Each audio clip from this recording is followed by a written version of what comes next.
Hi, this is the Be Well with Michelle Greenwell podcast. Our heartwarming conversation is designed to lift you on your wellness journey. Grab your cup of tea and enjoy the podcast.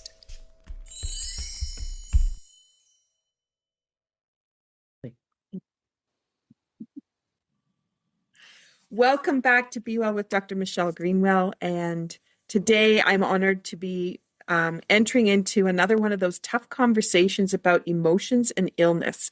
And we have a couple different ones that we've done in the last few podcasts, but this one is our 5th episode about facing dementia. And my guest, Laurin Wittig, has been exploring the journey of supporting her own system as she monitors and manages the dementia precursor. So welcome back, Laurin, and thank you so much for being a part of this conversation. I'm super glad to be back. I always love these. Laurin is a healer, intuitive author, and podcaster who's been proactive on her wellness journey. Proactive meaning you can have information, but if you don't do anything with it, you wait for the next symptoms.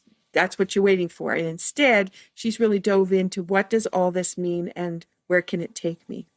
So if you missed our previous episodes, please check out the subjects we covered for each so you can find some of the tools embedded within each episode for you to explore and help you with your well-being. So we were trying to make it a really active participation so you're coming away with some extra pieces.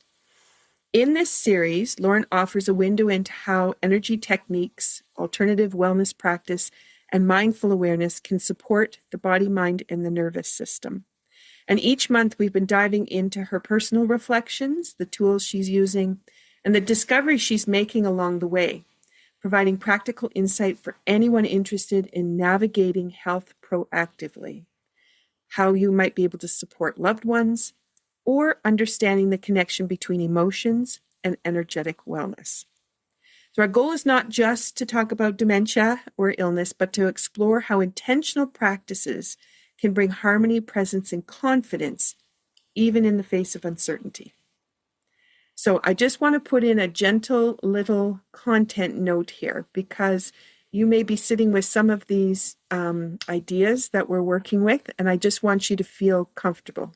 So this episode includes an honest conversation about emotions that can arise alongside illness, the anticipation of dementia, and including anger, fear, uncertainty about the future. And these reflections are shared with care and compassion and may resonate deeply for individuals living with illness, who are caregiving and sharing a lot of responsibilities, or any health-related anxieties that may be held. And you as the listener are encouraged to pause, take a breath, return to this episode when it feels supportive for you, and please tend to yourself gently as you listen. I invite you to slow your breath just a little bit, let your shoulders soften, and you don't have to solve anything while you're listening. We're here for you. So in the process of self-care, we always start with what we have in our mug so that you also can have a healing session while you listen. That's where that deep breath is going to be important, because we need to have everything come down in the nervous system to calm so that you can receive. And with that in mind, as we describe what we're drinking today, we're setting the intention for you and how you're going to be able to do some transforming as we take you through this podcast. So what have you got today for you, Laurin? I have one of my wintertime favorites, which is it's called Egyptian licorice. It's from Yogi, and it's got a wonderful list. I had to get it off off the box, but it's licorice root with a blend of organic cinnamon. All of these are organic: cinnamon bark, orange peel, ginger root, cardamom, black pepper, and clove. And so it's got this sort of spicy, warming thing going. And it's actually, I don't like licorice at all, but this one is sweet and it doesn't come across with a licorice flavor. So that's what I've got. Beautiful. It's got a lot of the same ingredients to what I chose in Releasing the Warrior. So that's beautiful. And I would comment too about that licorice. I didn't know until our corner store down here brought in jars of licorice. I thought licorice was licorice. Hmm. And there's, I think she has 10 or 12 jars of different kinds of licorice, and they all different kinds of flavors. Hmm. And as a kid, you had your Twizzler Yeah. pink licorice, and which is the kind you could tolerate, and then there was the black licorice that Dad Hmm. had. Hmm. And Hmm. but there is such a difference, and it does really add flavor to whatever it is you're consuming. So Yeah. Yeah. yeah, So, I don't have the spiritual essence of licorice in my notes here, but I can imagine the power that it has, and it is part of releasing the warrior as well. I just mhm. focused on something a little different today. So Mhm. this blend that we're going to have from the Cape Breton Tea Company is one that is part of the Tea with Intention series. And that means there's 4 different kinds of intentions that you can choose on the package for this tea. Releasing the Warrior also, it is a love-hate relationship. People either really like it or really do not like it. And just by the sense of smell, they're either going to resonate or not. But that is the description of if you're in need of it, you're going to be resonating. And if you're not, you can let it go. You don't need it right now. And Releasing the Warrior is that. So we have the opportunity with this tea for bracing, protecting, or holding ourselves together through sheer force of will. And so when we're in that place of, we're going to try to get it done, we're going to push through, then this is the tea that comes in and just says, you know what, you don't have to hold it all together. Have a sip, and we're going to find a way through it together. And it's a lovely companion. So we're going to highlight anise and cardamom. These are 2 herbs that gently open, as you described, warm, and move energy without any aggression. Anise helps to release tension held deep in the body, especially when emotions have been swallowed rather than spoken. And cardamom supports confidence and circulation, and it reminds us that power doesn't have to be sharp to be strong. Now, the intention that's on the package that I chose for today is when I open and release what has been held, I make space for a steady, confident power that Mhm. feels safe in my body. I felt that really pulled to our Mhm. conversation today. Yeah. So, so let's set this up before we sip. So, um, thinking about the ways in which we can create space, what kind of space it is that we're going to be in, and how do we want to continue to hold on to that as we move forward. And with that, I'll say cheers. Laurin, thanks for coming back for another conversation. Thanks for having me. Our cups almost match this time. I do. I know the colors. So for those that are listening, we both have kind of a grayish blue Mhm. water. Yep. And in fact, the water right now with the snow up on the cliffs and the sunshine down, it is this grayish blue. Ooh, It was so beautiful today. nice. I was driving thinking that ocean always delivers something I've never seen, which is always beautiful. Yeah, we just have solid ice around here. No color, just white and clear. Bright, white and bright. White and All bright. right. So we're going to look at the emotional context. And so we're talking about something many people feel but rarely will say out loud, which is they're angry. Mhm. Whatever their situation is, the anger has taken over. And this is why I chose the wood element tea, because it is supportive to anger and resentment. And so it's a way to bring that calm to it. So we can have anger at genetics. We can have anger at the body. We can have anger at what illness might have taken away. So what we have is a loss. And even anger towards people we love. And it can be a parent for what feels like an inheritance that we hadn't asked for. And over the past few weeks, you've been talking about how you've noticed that anger starting to build up inside.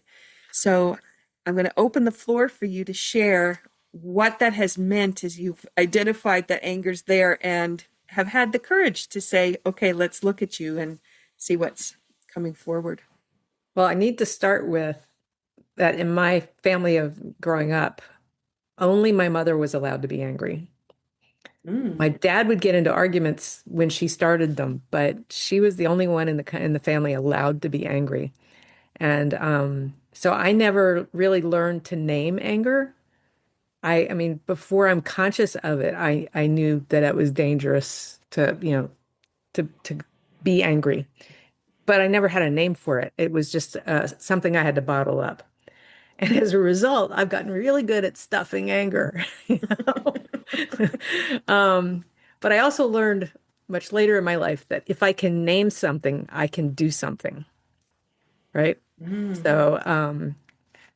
So I learned that with my son when he was very little. He started having asthma attacks, and the doctors wouldn't say it was asthma because he hadn't had it enough times yet, And I finally asked, if it were asthma, what would I do next? And they told me you'd go to an allergist. I said, fine, I would like you to refer me to an allergist. I was able to take action once I had a name for something. And Mhm. I've remember that often in my life now.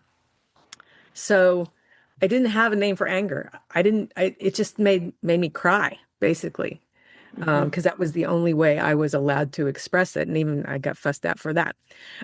So so I was about 2 weeks ago or so, and this is almost the end of January now. Um, so about 2 weeks ago, I was getting ready for bed, and I'd been feeling pretty good.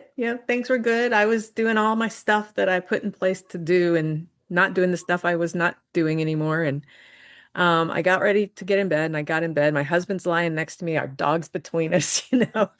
And I get this as I settle. I always do ha ha, right? When I get in bed, it just feels so good. I got this sensation and then an image of me lying in the bed, kind of starship shaped, with your arms outstretched and your legs kind of apart. But there was no room in the bed to do that. There were these other two beings in the bed. So I just held that image that I had. I was like, okay, I don't know what this is. I don't know why I feel. It felt good. I felt like it would feel really good, but I don't understand why I'm getting this right now. And and the image I got began to have these look like little black dots kind of streaming out of my whole body, but concentrated a lot where the heart chakra is. And I get curious. I was like, this is really interesting, but I don't understand what's going on. What is this energy that wants releasing from my body? It was almost a joyful feeling of release. So I didn't immediately put it together, but I have guides who talk to me a lot. And when I'm curious and I'm confused, they often will like send me a clue. And I heard the word anger and I went, oh, this is anger. This doesn't feel bad. It feels like it just needs to get out. And so that, of course, led me into, oh, what am I angry about? And just sort of mentally going through that process. And I realized that I was really, really pissed off that I have this gene mutation that is being called the Alzheimer's gene. I was really pissed off about it. And it felt like a final gotcha from my narcissistic mother, which is totally, I mean, there's no way she would have intentionally done that. But emotions aren't always logical. And that was my first thing is I'm just really pissed off that she's left this time bomb going off in me. And just in case people haven't heard this before, I have 3 generations behind me with Alzheimer's. So it's not a big surprise. But then I was like really kind of pissed off. I was very pissed off about that. That was the main thing. And there's always another layer to my relationship with my mother that has to be worked through. But it was interesting to me to recognize it as anger because it didn't feel dangerous to me. Anger had always felt dangerous.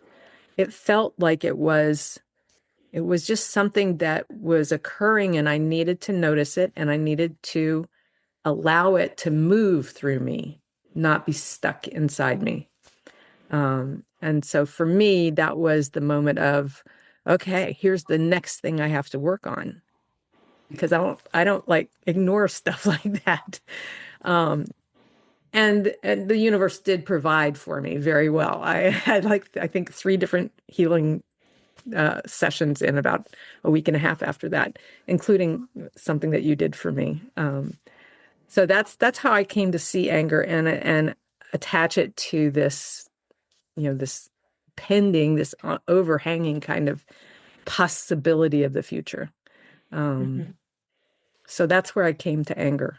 And I think being able to name it is really important. I'm fascinated because most people are thinking about that outburst, right? Hmm. And they don't want to lose it. Yep. Yep. And they also don't want to necessarily shout out at somebody who has nothing to do with what you're going through, right? So trying not to do that to someone.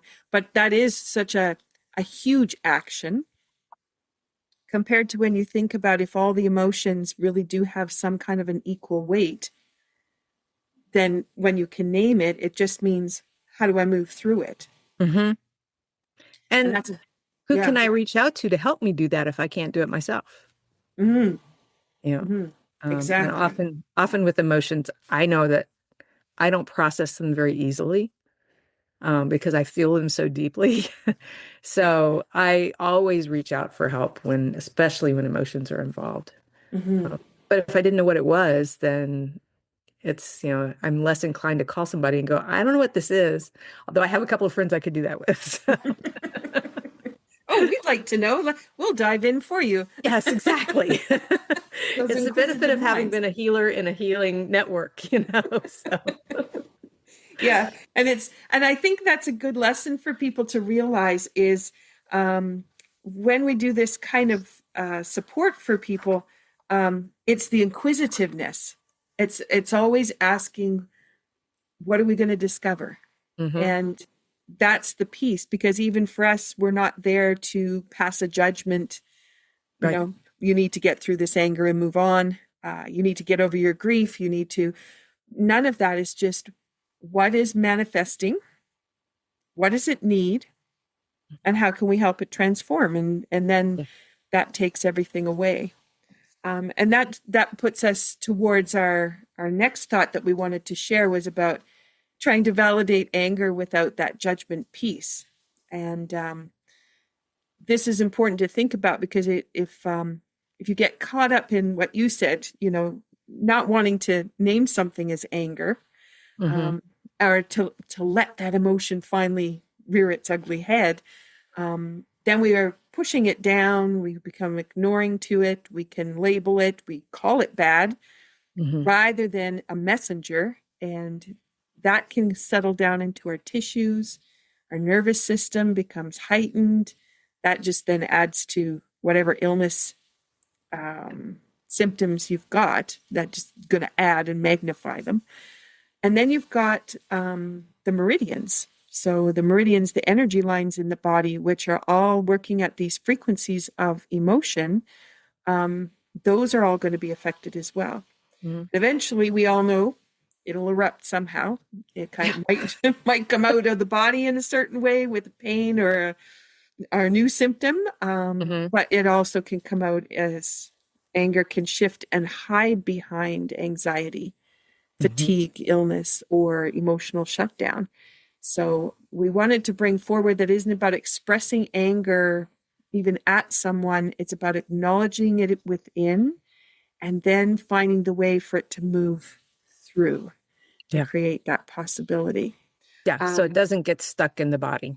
yeah, yeah. So I know that timing as that emotion was coming up for you with anger, you came to take the Symphony of Radiance class, Hmm. and the topic for the day was wood element, and the opportunity to do the movement patterns with I chose two muscles that represented liver and gallbladder, which are the two systems that operate under the wood element where anger can appear.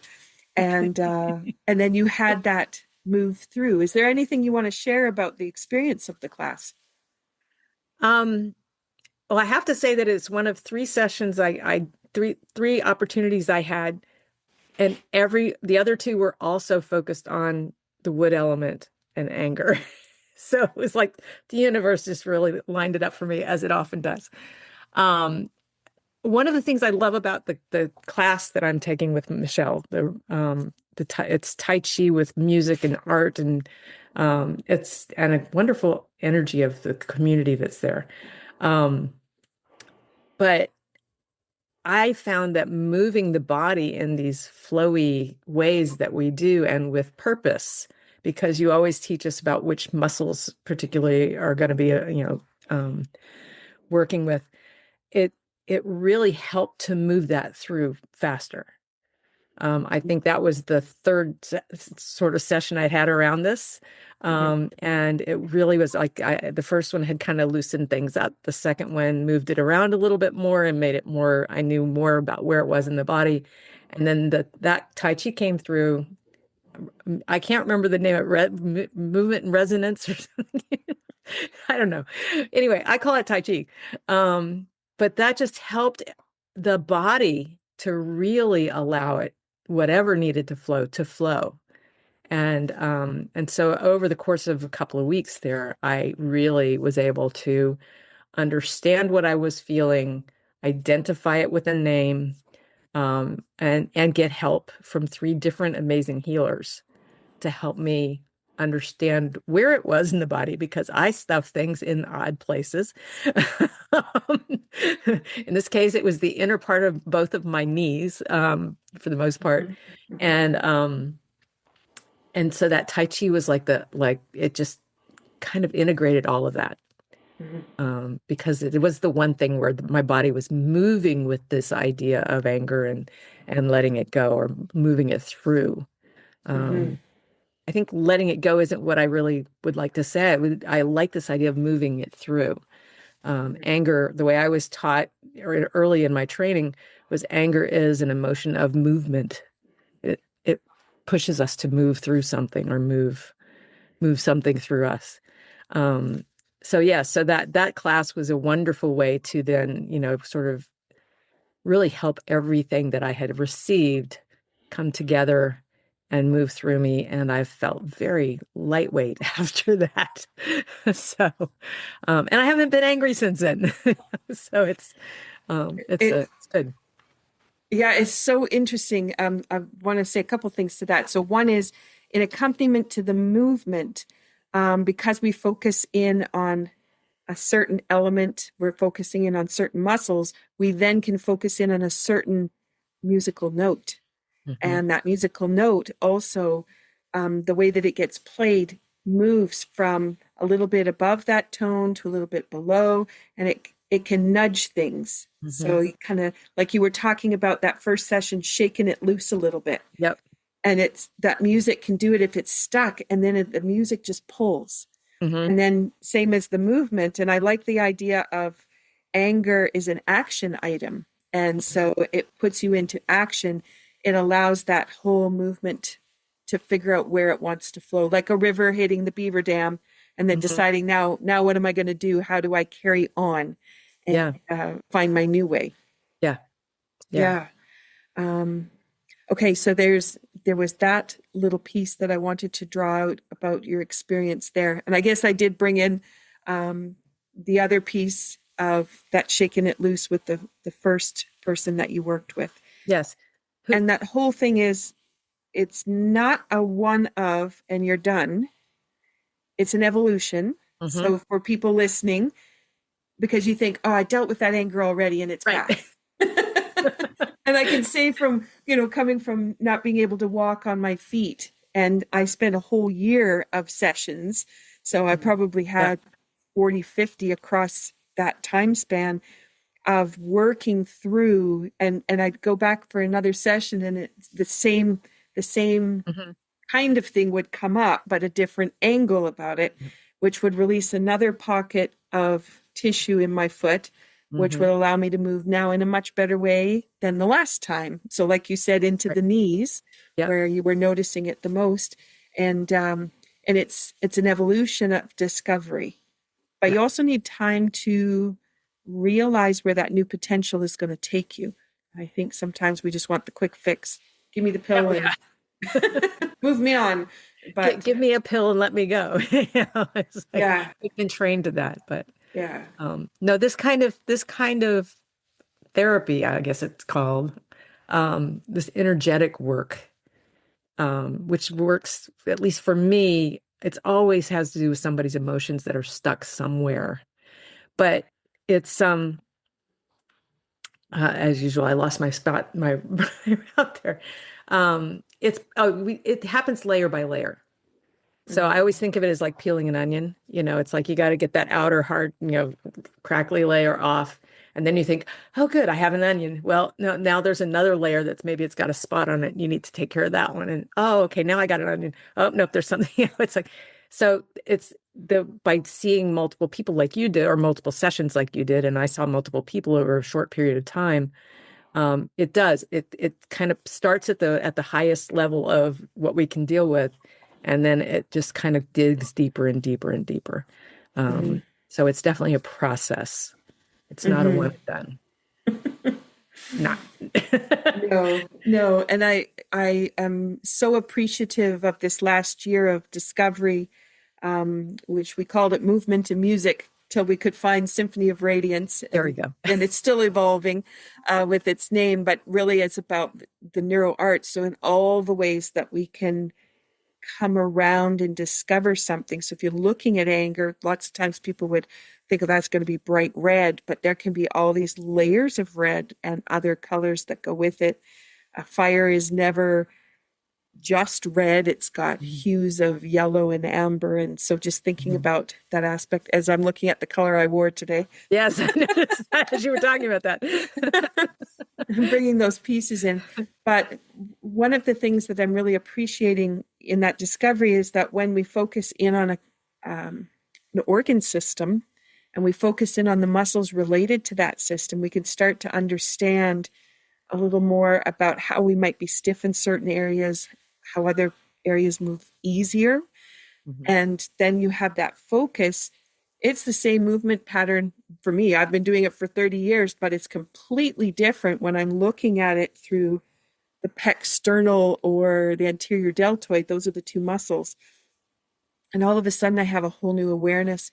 It's a little bit different because somebody asked me today about meditation. And you could meditate for anger, but if it's stuck, as you were talking about, it's an action, that ability to do a moving meditation means that you can move yourself through and then maybe feel comfortable with sitting. But you might have been sitting as you were stuffing everything down. You might have been sitting there for too long, and you need to actually move and get it going before you dive in. Yeah. Okay. So I wanted to talk a little bit about the nervous system and the meridian connection so that we can shine a slightly different light on this piece. So in Touch for Health, we work through, I'll call them portals, two powerful portals. So we have the meridian system, which is the energy system, and it carries the emotions as an energetic information. So there is a channel that they have detected. It has a fluid in it, but it's not a lymph fluid and it's not blood. It has its own thing, but it's a carrier of the electrical field. Then we have the nervous system. This is where you're going to have signals going down the line, and it determines whether we're going to feel safe, threatened, or we need to shut down. And it knows how to either come up in process or take it down. Energy to organ systems or away into the larger muscles, so you could run if you needed to run or freeze. So when we have fear about the future, especially fears around dementia, that can activate the nervous system, and then the body will shift into its protection mode. And then you can have the muscles tighten, you can have the breath shorten, you can have thought loops, so the monkey mind gets going. You're nodding your head. Lots of things that can go with that. And in Touch for Health, we have this little tool called the switches. And I thought this might be a great way as an activator for people to be able to move through. So this one helps us reestablish communication between the meridians and the nervous system. So electrically charging everything in forward to move it all through. So they will remind the body that it can come out of survival. It can go back into regulation. And anger, when acknowledged and supported, can actually be the doorway back to balance. And as you were describing, that fluid flow that's going to come through there. Okay, so You game to help me share this with our audience? Sure. Okay. So there's 3 different things that we can do with the switches. So the first one, and if you're listening, I'm going to try to describe it the best I can. If you're driving in a car, you can't do all of it, but you can come back to the podcast. Just make a note of where it is so that you can come back to it. So we're going to take our fingers. I'm going to take my pointer finger and put it on my top lip. I'm going to take my middle finger and put it on my bottom lip. And then I'm just going to rub those back and forth. And while I do that, I'm going to take my other hand and just put it across my belly button. And this is this, if you just rub back and forth like you're brushing your teeth, you're just going to move the skin. This is coordinating the top half of the body with the bottom half of the body. And sometimes we get lose that communication. We drop things usually or stumble. Okay, and we're going to change and do it on the other side. So the other hand's going up to the lips, other hand to the belly button, and then rubbing there. Now we're rubbing the endpoints for central and governing as well. This is nurturing cycle as well as changing patterns and behavior. So we have this happening at the same time. Okay, then the second one is your fingertips are going to go just below the hollow in your throat. So you've got your collarbone, the clavicle. You're going to go just below the clavicle, and you'll find 2 little soft spots kind of in the center, but not right underneath that hollow curve. It's just going to be a little bit wider than that. And your fingers are just going to massage on either side. So you're on right and left sides, and the other hand is going again on the belly button. And this one is supporting right and left sides. So very often when we have angst, we have one side of the brain will shut off, the other side stays on, and then the communication across the brain doesn't happen, which is going to help you realize potential. Let's change hands and rub on the other side. And so this is an opportunity to connect the right and the left. And sometimes it's that whole upper, like it's the whole side moving over to the other side. So in Tai Chi, we're really engaging all that as a way to activate those switches. Okay, now we need front to back. So we're going to leave one hand on the belly button. The other hand, if you put it into a fist and then take it around to your tailbone, and you're just going to rub at your tailbone. And this helps with front to back, moving forward and not falling back. This could be looking in a rearview mirror and seeing the image. Sometimes we look and don't see anything. Or being able to activate in a mirror. Take the comb or the curling iron and try to work the curling iron in a mirror. Sometimes they don't coordinate. Okay, we're going to change hands and then rub with the other hand on that tailbone. Now this is worked through three dimensions, front to back, side to side, up and down. And this is going to really help with the way that we think, as well as the way those electrical systems come together. So the emotions intersecting with the nervous system. We didn't do any pre-awareness kind of things, but did you notice anything that shifted while you were doing that, Laurin? Yeah, I felt across my back, the upper back. I really felt energy. It was like a warmth kind of spread across from the left side to the right side. And so my energy is very feminine, if you want to go to yin yang. And I'm not very much of a logic kind of person, step by step kind of things. And so to me, that just felt like it was sharing that creative energy that I draw from regularly on the left to balance, to bring balance. Yeah. Bring balance. And also with that yin and yang, the energy comes in the left and it is released out the right. So sometimes we grip too hard on the right, don't let go, and then we can't let anything in on the left because we're holding on too tight. So we create a block in there. And sometimes we let go of too much and there isn't enough coming in. So trying to get that balance in there. Yeah. Perfect. Okay. So for those people that are listening, this is a great tool at the start of the day. When you sit down at your computer, when you're working with other people, it's a great activity to do before meetings, because it really centers you and brings you back to your present moment. And in times of anger, that might be a way for it to wash through and to be able to find where it got blocked in that wood element. And now all of a sudden it can wash through the energy lines. Okay, so let's move from there to fear the future and letting go. I kind of did that little starter with my hands holding on too tight on the right. So one of the hardest parts of anticipating illness is that the mind travels forward, and sometimes it goes far beyond what's actually happening or what needs to happen. And it can envision all kinds of things. Mm-hmm. So what have you noticed about the future showing up in your body or thoughts? Well, that's usually when fear pokes its little head in. I feel like I felt with the worst of the fear, but it's, emotions come and go and come back again. So, um, I I have a favorite aunt. My mom was the eldest of five kids, four girls, and then the baby was a boy. And her next youngest sister, my Aunt Alice, is like one of my favorite people in the world. And she's told me a number of times now since my mom was diagnosed, gosh, almost 20 years ago now,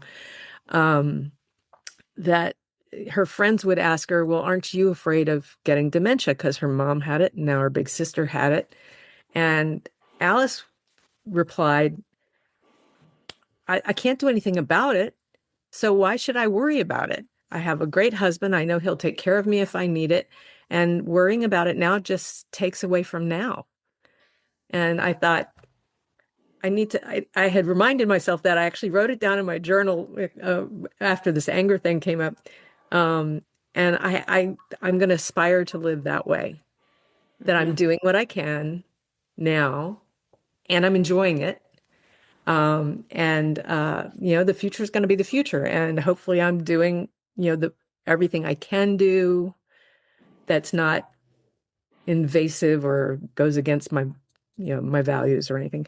But I'm aspiring to that, because that point of view, that way of looking at the world, to me is like, yeah, don't worry about tomorrow. Do what you're doing today. Enjoy it. Have a good life. Tomorrow's going to be tomorrow, and we'll see what that is when you get there.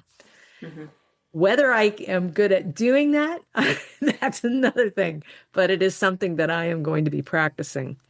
And the other thing that I think has really helped, and I mentioned this before we got on, is that one of the things that came up for me, I do when I get stuck in my emotions, I do tend to either draw oracle cards and or meditate. And most of the time I do both.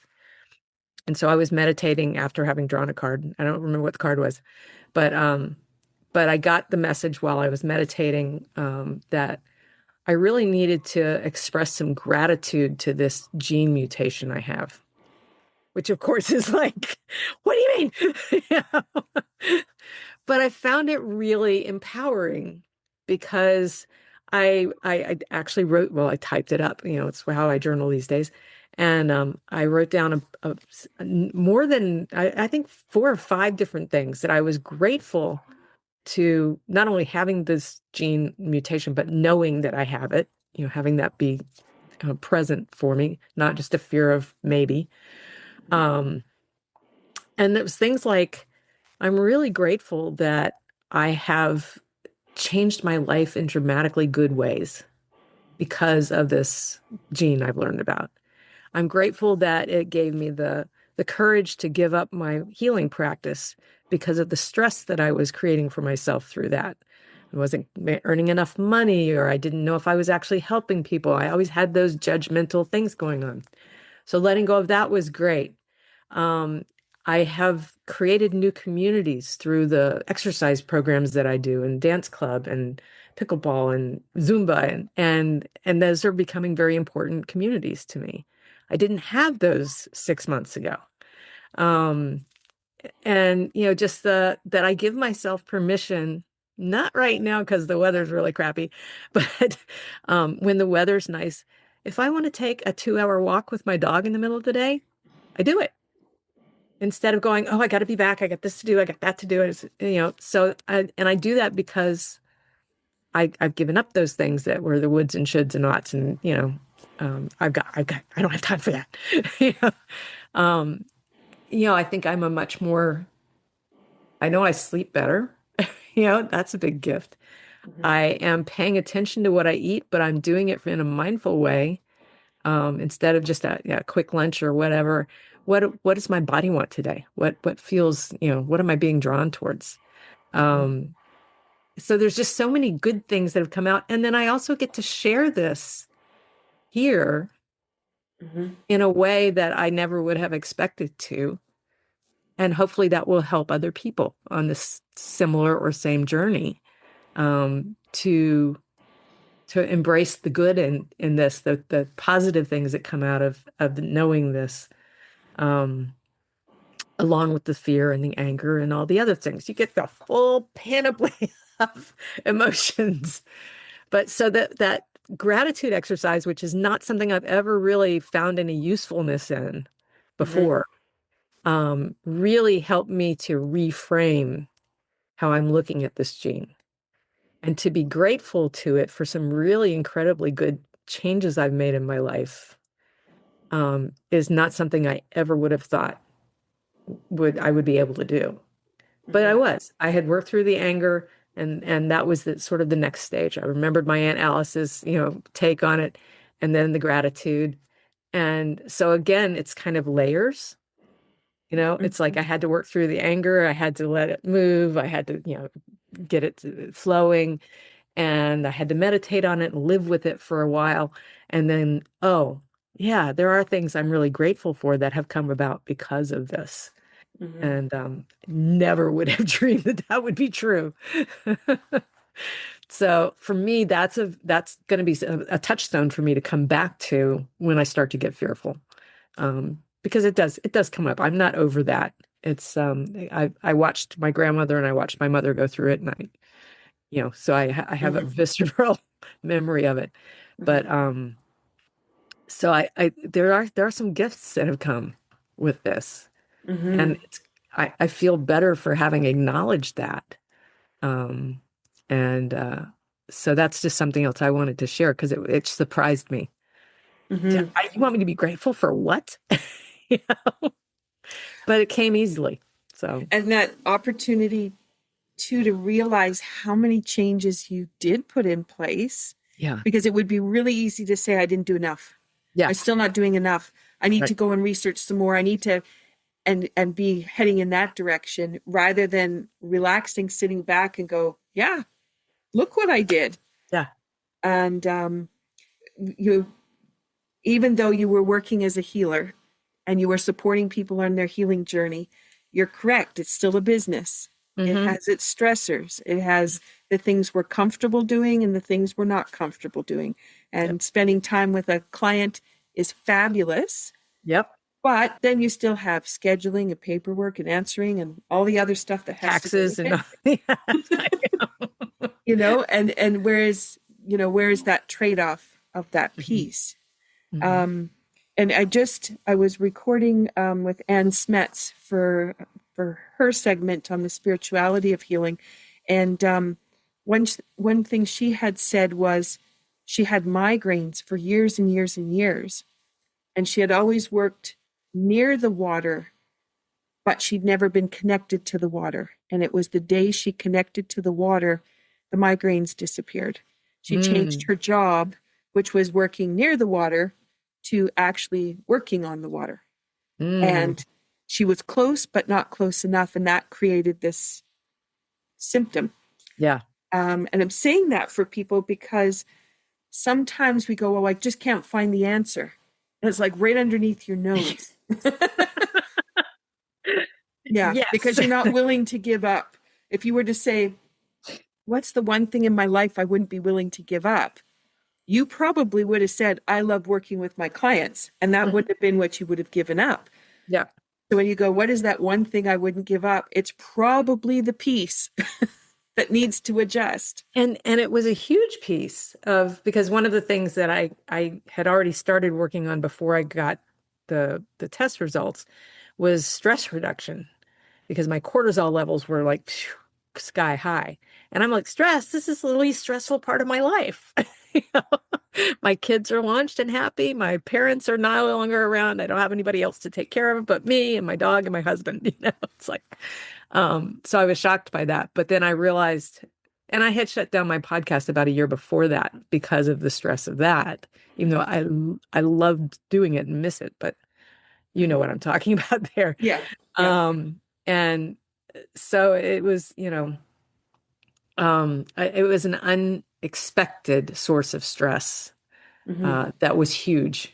And it felt, just making that decision, it felt like such a huge weight off my back. And I miss working with clients. I still have a couple of friends and family that I work with, but I do miss that part of it. But it was the right thing for me to do for me. Mm-hmm.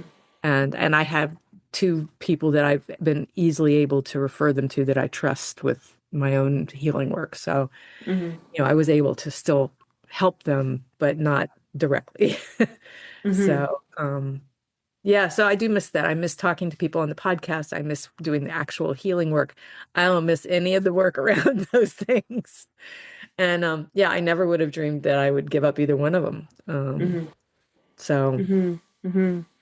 So for those people listening who are now thinking, what would be my one thing, to take the time to take the journaling to the gratitude like you did. Sometimes we just do that end of day gratitude for the things that happen, but to really sit and think about, you could think about the most important thing in your life and why you're grateful for it. And then if it wasn't there, how would your life change? And those will be really hard questions to ask, especially if you do love what you do.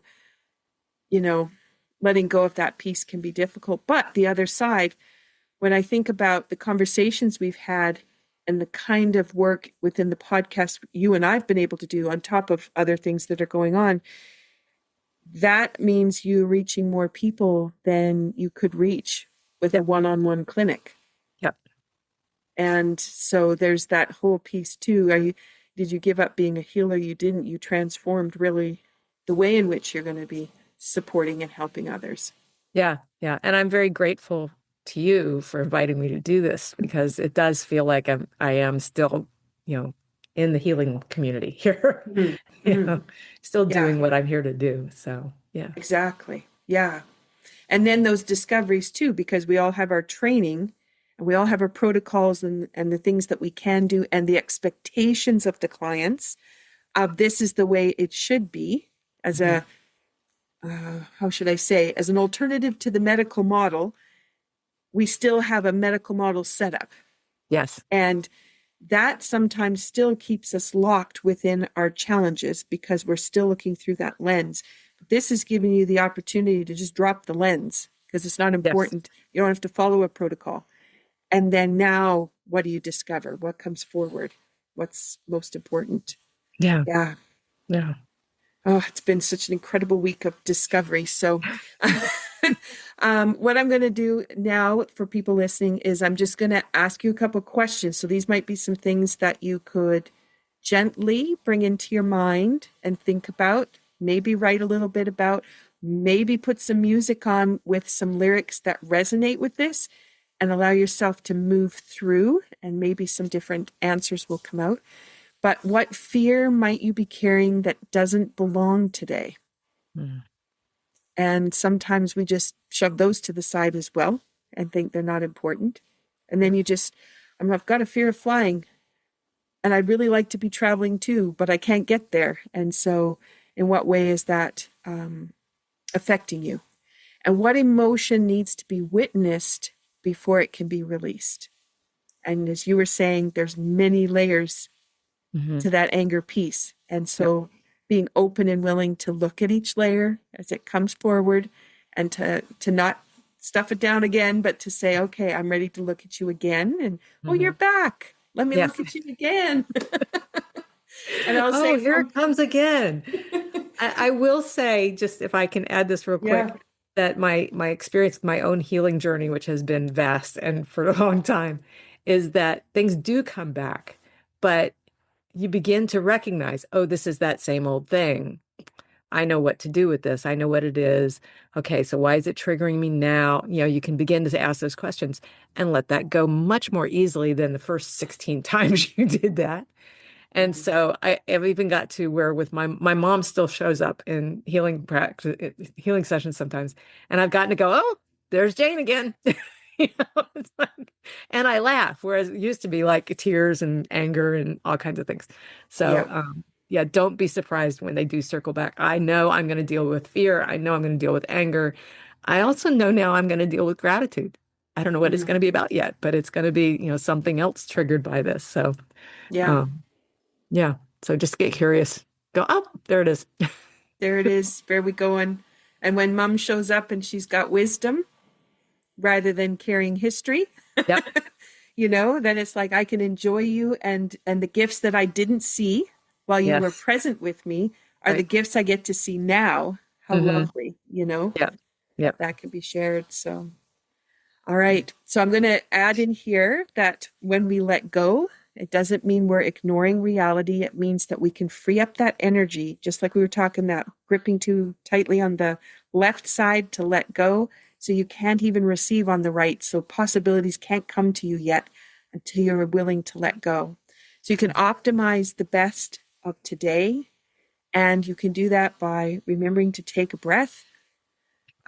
Think about how can you have a conversation. Might be this conversation, but it also might be a conversation with your best friend or someone you're meeting in the coffee shop. Or And then, yourself. or yourself, yeah. Yeah. And nothing like looking in the mirror and saying, hey, Exactly.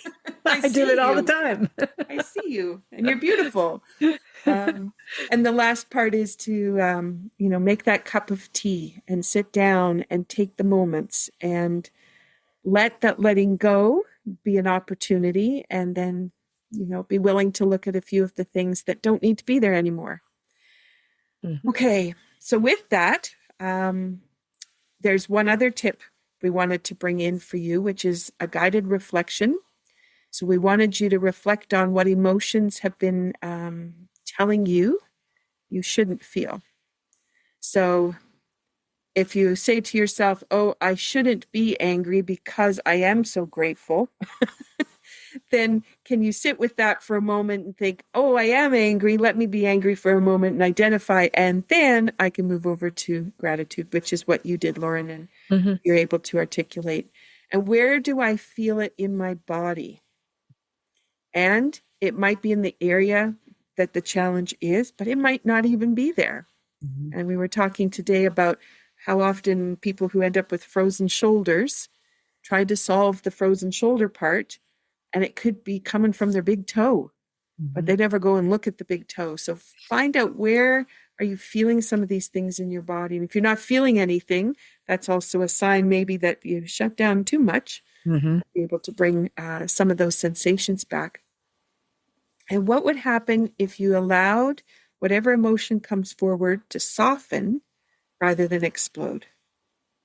And I believe you did that so well in your description of creating the starfish, Mhm. which really is from a in utero kind of piece. That's how we discovered how we orient in space. So to Mhm. even make that starfish is such an innate opportunity. Mhm.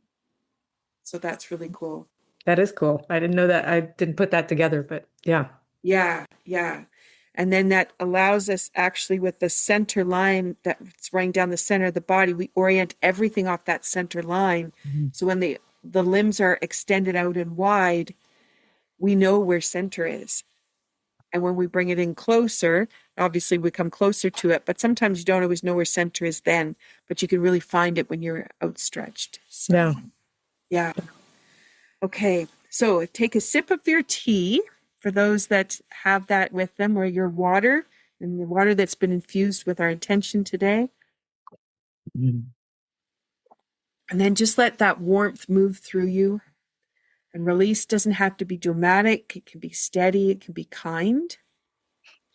And now you know about the switches that we showed you, but I wanted to share today something from my Feet First System foot rub, and this has to do with the gates. So this will be rubbing feet. So if you're listening to the podcast in the car, this is definitely something you're going to have to think about for later. And if you can't reach your feet, we're going to do it on our hands because it's easier to show that way than me putting my foot into the podcast. But there's two very beautiful spots on the feet. And I'm going to show it on the hand. So it's between my pinky finger and my fourth finger, but that would be my toes. And it's on the foot. And it's between those two. And if you put two fingers on there and put your thumb on the opposite side, so it'd be on the bottom of the foot, and just hold it really lightly. Now, if you are lucky enough to, maybe you've got some kids at home or you've got a significant other, if they were to stretch their feet out, you'd be able to put your thumb on that point and your two fingers underneath on the bottom of the foot. And those calm emotions. So you can have it just melt away. So I wanted to share that little piece because it's a great one when you can't sleep, and especially if you have little people and they can't sleep. Lovely to massage the feet a little bit and then stop your hands at that point and just ask them to breathe, and they'll probably nod off. So that can be really helpful. And then the second part is, just like the switches, we have these points which are between the bones on the foot. I'm showing it on the hand. And if we just rub those points with firm pressure, that coordinates us opposite hand to foot, front to back, side to side, up and down, similar to what we were doing with the switches. But as you're releasing anger or another emotion, this gives you an opportunity to recalibrate how the system's going to function without it. Because sometimes you let it go, but what's going to replace it? So what wants to come up underneath? And this is an opportunity for that to fill. And then you can just take your hands and go on either side, the knuckle of the pointer finger, knuckle of the pinky finger. In that case, it would be on the big ball of the foot and the little ball of the foot, but you're just going to rub firmly back and forth. And that's anything that crosses the midline, which is crossing over, exchanging ideas. And as you were talking about right and left sides of the brain, definitely wanting to keep all those pathways open for as many pathways as possible. So the Feet First System rub has more, but I just wanted to really emphasize the gates and that emotion holding points. They're just so beautiful. Okay. Anything come up for you while I was mentioning that? Just an incredible peacefulness. It's just, even just doing it on the hand, there was definitely a calmness that came over me, and just a kind of floaty feeling. It's really nice. Awesome. Yeah. Awesome. So it's good on the hand too.